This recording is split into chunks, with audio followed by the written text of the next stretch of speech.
নমস্কাৰ, এই মুহূৰ্তত আহি পৰিছে ৰাজ্যখনৰ বাবে খন্দিয়াৰ কেইবাটাও গুৰুত্বপূৰ্ণ খবৰ। আজি 12 ছেপ্টেম্বৰ। অসমৰ লগতে ভাৰতৰ বিভিন্ন প্ৰান্তৰ পৰা এনে ধৰণৰ খবৰসমূহ নিতৌ চাবৰ কাৰণে চেনেলটো ছাবস্ক্ৰাইব কৰি ভিডিঅ'টোত এটা লাইক কৰি দিব। এই মুহূৰ্তত জনাই আছো এটা গুৰুত্বপূৰ্ণ খবৰ। কংগ্ৰেছত থকা 70% হৈছে সন্দেহজনক লোক। এই মন্তব্য কৰিছে ৰাজ্যৰ মুখ্যমন্ত্ৰী হিমন্ত বিশ্ব শৰ্মাই। মুখ্যমন্ত্ৰী হিমন্ত বিশ্ব শৰ্মাই কৈছে যে মোৰ দিনত যদি এনআৰসি হলে হয় তেতিয়া বাপ বাপ দেখিলেহেঁতেন। কংগ্ৰেছত থকা 70% লোকেই হৈছে সন্দেহজনক লোক, কিয়নো কংগ্ৰেছৰ মিটিঙত সদায় সন্দেহজনক লোকক দেখা পোৱা যায় বুলি মন্তব্য কৰিছে হিমন্ত বিশ্ব শৰ্মাই। হিমন্ত বিশ্ব শৰ্মাই কৈছে যে মোৰ দিনত এনআৰসি হলে বাপ বাপ দেখিলেহেঁতেন। 10 ছেপ্টেম্বৰক লৈ কংগ্ৰেছে কৰিছিল আনন্দ উল্লাস। এছআইটিৰ প্ৰতিবেদনত একো নাই বুলি দাবী কৰিছিল কংগ্ৰেছে। কংগ্ৰেছৰ কৰ্মীসকল কোন বুলি প্ৰশ্ন কৰিছে মুখ্যমন্ত্ৰীগৰাকীয়ে। কংগ্ৰেছত থকা 70% লোকেই হৈছে সন্দেহজনক। কংগ্ৰেছৰ মিটিঙত সদায় সন্দেহজনক লোকক দেখা পোৱা যায় বুলি মন্তব্য কৰিছে ৰাজ্যৰ মুখ্যমন্ত্ৰী হিমন্ত বিশ্ব শৰ্মাই। আন এটা খবৰ হৈছে আদালতত পুনৰ মুখ থেকেচা বিজেপিৰ। সোনিয়া গান্ধীৰ বিৰুদ্ধে এফআইআৰ দাখিলৰ অনুমতি বিচৰা আবেদন খাৰিজ কৰা হৈছে। এই মুহূৰ্তত বিগ ব্ৰেকিং নিউজ জনোৱাৰ চেষ্টা কৰিছো। পুনৰ আদালতত বিজেপিৰ মুখ থেকেচা। কংগ্ৰেছ নেত্ৰী সোনিয়া গান্ধীৰ বিৰুদ্ধে এফআইআৰ দাখিলৰ অনুমতি বিচৰা আবেদন খাৰিজ কৰা হৈছে। ভাৰতীক হোৱাৰ পূৰ্বেই সোনিয়াই ভোটাধিকাৰ লাভ কৰাৰ অভিযোগ উত্থাপন হৈছে। বিজেপিয়ে সোনিয়া গান্ধীৰ বিৰুদ্ধে আনিছিল এই গুৰুতৰ অভিযোগ। শাসকীয় বিজেপিৰ এই অভিযোগৰ ভিত্তিতে আদালতৰ ওচৰ চাপিছিল এজন অধিবক্তা। ভোটাধিকাৰ লৈ আৰক্ষীৰ অনুসন্ধান বিচৰা অধিবক্তাৰ আবেদন খাৰিজ কৰিছে আদালতে। দিল্লীৰ ৰাউজ ৰেভিনিউ আদালতে খাৰিজ কৰিছে আবেদন। 1983 সোনিয়া গান্ধীয়ে লাভ কৰিছিল ভাৰতৰ নাগৰিকত্ব, কিন্তু 1980তে দিল্লীৰ ভোটাৰ তালিকাত সোনিয়াৰ নাম অন্তৰ্ভুক্তৰ অভিযোগ। 1980ত দিল্লীৰ ভোটাৰ তালিকাৰ নাম অন্তৰ্ভুক্ত কৰি 1982ত বিলুপ্তিৰ অভিযোগ উত্থাপন হৈছে। এই লৈ আৰক্ষীৰ অনুসন্ধান বিচৰা অধিবক্তাৰ আবেদন খাৰিজ কৰিছে আদালতে। আন এটা ডাঙৰ খবৰ হৈছে ৰাজ্যত পুনৰ ট্ৰিপল মাৰ্ডাৰৰ ঘটনা সংঘটিত হৈছে। একেটা পৰিয়ালৰে 3জনৰ ক্ষত মৃতদেহ উদ্ধাৰ কৰা হৈছে। এই মুহূৰ্তত এটা বিগ ব্ৰেকিং নিউজ জনোৱাৰ চেষ্টা কৰিছো। পুনৰ ৰাজ্যত ট্ৰিপল মাৰ্ডাৰৰ ঘটনা সংঘটিত হৈছে। উদ্ধাৰ হৈছে একেটা পৰিয়ালৰে 3গৰাকী ক্ষত মৃতদেহ। চিপাঝাৰৰ নাৰিকলিত সংঘটিত হৈছে শিহৰণকাৰী ঘটনা। ক্ষত অৱস্থাত একেটা পৰিয়ালৰে 3জনৰ মৃতদেহ উদ্ধাৰ কৰা হৈছে। দীপক নাথ নামৰ লোকজনৰ পৰিয়ালত সংঘটিত হৈছে চাঞ্চল্যকৰ ঘটনা। দীপকৰ লগতে পত্নী প্ৰতিমা নাথ আৰু পুত্ৰ ধৃতিৰাজৰো মৃতদেহ উদ্ধাৰ কৰা হৈছে। 55 বছৰীয়া দীপক নাথ আছিল বকো ৰাজক চক্ৰ বিষয়াৰ কাৰ্যালয়ৰ লাট মণ্ডল। আন এটা খবৰ হৈছে এছএছপি লীনা দলে গো বেক ধনী। এবাৰ আক্ৰাচক কৰা আক্ৰমণ সহ্য কৰা নহব, গৰজ উঠিছে বজৰং দল বিশ্ব হিন্দু পৰিষদ। এই মুহূৰ্তত বিগ ব্ৰেকিং নিউজ। খিলঞ্জীয়া আক্ৰাচক আক্ৰমণক লৈ গৰজ উঠিছে বজৰং দল। আন্তঃৰাষ্ট্ৰীয় হিন্দু পৰিষদ, ৰাষ্ট্ৰীয় বজৰং দলৰ তীব্ৰ প্ৰতিবাদ। প্ৰতিবাদী খিলঞ্জীয়া আক্ৰাচক বৰ্বৰভাৱে আক্ৰমণ কৰিছিল আৰক্ষীয়ে। জনজাতিকৰণৰ দাবীৰে আক্ৰাচুৱে সাব্যস্ত কৰিছিল তীব্ৰ প্ৰতিবাদ। আক্ৰাচক কৰা আক্ৰমণ কেতিয়া মানি লোৱা নহব বুলি মন্তব্য কৰা হৈছে। গোলংগঞ্জ সম জিলাৰ কাৰ্যালয়ত তীব্ৰ প্ৰতিবাদ বজৰং দলৰ। আৰক্ষীৰ আক্ৰমণত আহতসকলক শীঘ্ৰেই ক্ষতিপূৰণৰ দাবী জনোৱা হৈছে। আৰক্ষীৰ আক্ৰমণত আহতসকলক শীঘ্ৰেই ক্ষতিপূৰণৰ দাবী। খিলঞ্জীয়া আক্ৰাচক আক্ৰমণক লৈ গৰজ উঠিছে বজৰং দল। আন্তঃৰাষ্ট্ৰীয় হিন্দু পৰিষদ, ৰাষ্ট্ৰীয় বজৰং দলৰ তীব্ৰ প্ৰতিবাদ। আন এটা কংগ্ৰেছৰ 70% সন্দেহজনক নাগৰিক। এই বিস্ফোৰক অভিযোগ মন্তব্য কৰিছে ৰাজ্যৰ মুখ্যমন্ত্ৰী হিমন্ত বিশ্ব শৰ্মাই। এটা গুৰুত্বপূৰ্ণ খবৰ। কংগ্ৰেছৰ 70% হৈছে সন্দেহজনক নাগৰিক। কংগ্ৰেছ নেতাবোৰেই সন্দেহজনক, কংগ্ৰেছৰ নেতাও হৈছে সন্দেহজনক বুলি মন্তব্য। গৌৰৱ গগৈৰ এছআইটি ৰিপৰ্ট সন্দৰ্ভত বিস্ফোৰক মন্তব্য। বহু নতুন নতুন তথ্য আছে প্ৰতিবেদনত। এই মুহূৰ্তত ভয়ংকৰ তথ্য উন্মোচিত কৰিব মুখ্যমন্ত্ৰী হিমন্ত বিশ্ব শৰ্মাই। তেওঁ কৈছে যে কংগ্ৰেছৰ 70% হৈছে সন্দেহজনক নাগৰিক, লগতে কংগ্ৰেছৰ নেতাবোৰেই হৈছে সন্দেহজনক। আন এটা খবৰ হৈছে মুছলমানৰ বিৰুদ্ধে মন্তব্য কৰি মহাবিপদত পৰিছে বিজেপি নেতা। মুছলমানৰ বিৰুদ্ধে মন্তব্য কৰি মহাবিপদত বিজেপি নেতা। বিজেপি নেতাৰ মন্তব্যক লৈ তীব্ৰ প্ৰতিক্ৰিয়া। মুকলিকৈ মুছলমানক ভাবুকিৰ অভিযোগ বিজেপি নেতাগৰাকীৰ বিৰুদ্ধে।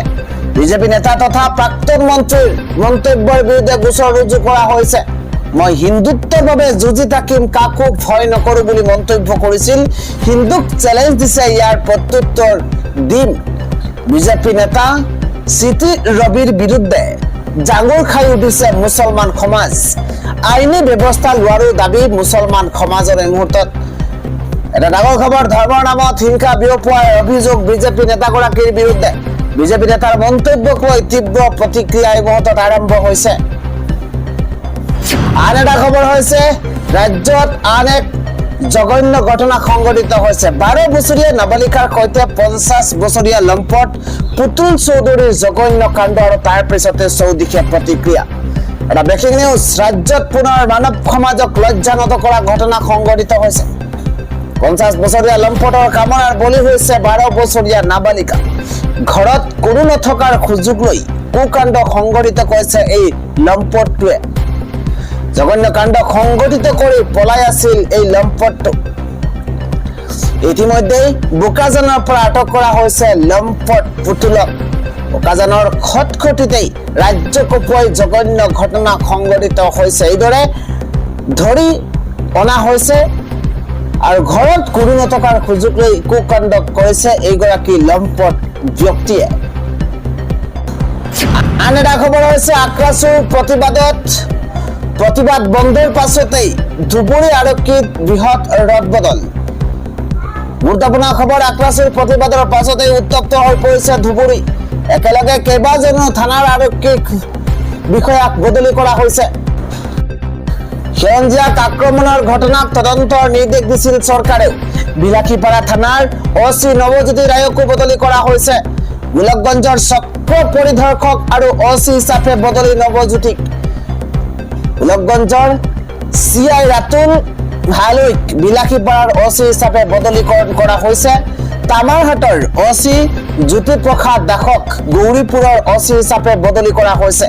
ইফালে বালাজনৰ এছআই উত্তম ৰায়ক হালাকুৰাৰ আইচি হিচাপে বদলি কৰা হৈছে। সমান্তৰালভাৱে গৌৰীপুৰৰ এছআই দেৱাশ মেলচুধাক বালাজনৰ অচি হিচাপে বদলি কৰা হৈছে। হালাকুৰাৰ অচি নয়নজ্যোতি পাটোৱাৰীক গোলকগঞ্জৰ এটেষ্ট অফিচাৰ হিচাপে বদলি কৰা হৈছে। আন এটা খবৰ হৈছে বিজেপিত বৃহৎ খহনীয়াৰ সৃষ্টি হৈছে। এইবাৰ বিজেপি এৰি BPF-লৈ 3 শতাধিক লোক ঢাপলি মেলিছে।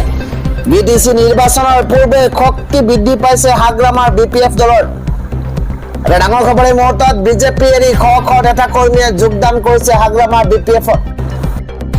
বিজেপি এৰি শ নেতা কৰ্মীয়ে হাগ্ৰামাৰ BPF-ত যোগদান কৰা পৰিলক্ষিত হৈছে। ডাঙৰ খবৰ, নিৰ্বাচনৰ পূৰ্বে বিটিচি মুখ্য আঘাত 3 শতাধিক বিজেপি নেতা সমৰ্থকে যোগ দিছে BPF-ত। খালবাৰী সমষ্টিৰ বিজেপিৰ টিকটৰ দাবীদাৰ ৰাজু কুমাৰ বসুমতাৰীৰ বিজেপি ত্যাগ। ডাঙৰ খবৰ, এই মুহূৰ্তত বহু কষ্ট কৰি মই খালবাৰীত বিজেপিক আগুৱাই লৈ গৈছিলো মন্তব্য তেওঁৰ। কিন্তু জনজাতি সংৰক্ষিত পৰিষদীয় সমষ্টিত বিজেপিয়ে বড়োভাষী লোকক প্ৰাৰ্থিত্ব নিদিলে। আন এটা খবৰ হৈছে আজি মুখ্যমন্ত্ৰী হিমন্ত বিশ্ব শৰ্মাই খকিয়াই দিছে যে এন্দুৰ নিগনিৰ দৰে চাউল কাটিলে এইবাৰ হ'ব মহাবিপদ। সকলোৱে পাব ৰেচন কাৰ্ডৰ 5 কেজিকৈ চাউল। এটা গুৰুত্বপূৰ্ণ খবৰ, সকলোৱে ৰেচন কাৰ্ডৰ 5 কেজিকৈ চাউল লাভ কৰিব। হিতাধিকাৰীৰ নামত অহা চাউল একাংশ ইন্দুৰ নিগনিৰ দৰে কাটি ৰাখে, সেয়া এতিয়া সম্ভৱ নহ'ব। হিতাধিকাৰীৰ নামত অহা চাউল একাংশই ইন্দুৰ নিগনিৰ দৰে কাটি ৰাখে। চৰকাৰে হিতাধিকাৰীৰ নামত চাউল দিয়ে, এন্দুৰ নিগনিয়ে কাটি লৈ গুচি যায়। ৰেচন কাৰ্ডৰ চাউল কাটি ৰখাসকলক খকিয়াই দিছে। ৰাজ্যৰ মুখ্যমন্ত্ৰী হিমন্ত বিশ্ব শৰ্মাই ডিচি সকলকো সাৱধান কৰি দিছে মুখ্যমন্ত্ৰী হিমন্ত বিশ্ব শৰ্মাই। বিটিআৰত বিজেপি চৰকাৰ আহিলে গাঁতত সোমাব লাগিব ডিচি সকল। দৰিদ্ৰৰ নামত অহা আঁচনিৰ ধন খাই একাংশ ডিচিয়ে। প্ৰধানমন্ত্ৰীয়ে দিয়া ঘৰৰ নামত 10,000 টকা ঘোষ দিব লাগে ডিচিক। অৰুণোদয় ফৰ্মখনৰ নামত ডিচিক দিব লাগে 500 টকা। কোকৰাঝাৰত নিৰ্বাচনী প্ৰচাৰ সভাত এইদৰে গৰজি উঠিছে ৰাজ্যৰ মুখ্যমন্ত্ৰী হিমন্ত বিশ্ব শৰ্মা। পৰৱৰ্তী সময়টো হৈছে 11 বছৰ পূৰ্বেই অসমৰ পৰা বিদেশীয়ে তালি টোপোলা বান্ধি যাব লাগিব বুলি কৈছিল প্ৰধানমন্ত্ৰী নৰেন্দ্ৰ মোদীয়ে। ইয়াৰ পৰিৱৰ্তে 53 বছৰ বিদেশীৰ বোজাহে জাপি দিলে অসমক। কোন চনৰ 16 মেৰ পিছত বিদেশীয়ে তালি টোপোলা বান্ধিব অসমৰ ভূমিত তাৰ স্পষ্টীকৰণ দিয়ক নৰেন্দ্ৰ মোদীয়ে। প্ৰধানমন্ত্ৰী নৰেন্দ্ৰ মোদীৰ অসম ভ্ৰমণৰ প্ৰাক্ষণতে লুৰিণজ্যোতি গগৈৰ তৰফৰ পৰা এইদৰে বিস্ফোৰক মন্তব্য কৰা হৈছে। আন এটা মুছলমানক টাৰ্গেট কৰিবলৈ মুখ্যমন্ত্ৰীক উচতনি দিছে দেখি ৰিপুণ বৰাই। মাত্ৰ 6,000 বিঘা মাটিৰ পৰাহে মুছলমানক উচ্ছেদ কৰা হৈছে নেকি? ৰিপুণ বৰাৰ বিৰুদ্ধে কিয় গৰজ উঠিছে AIUDFৰ বিধায়ক মুজিবুৰ ৰহমান।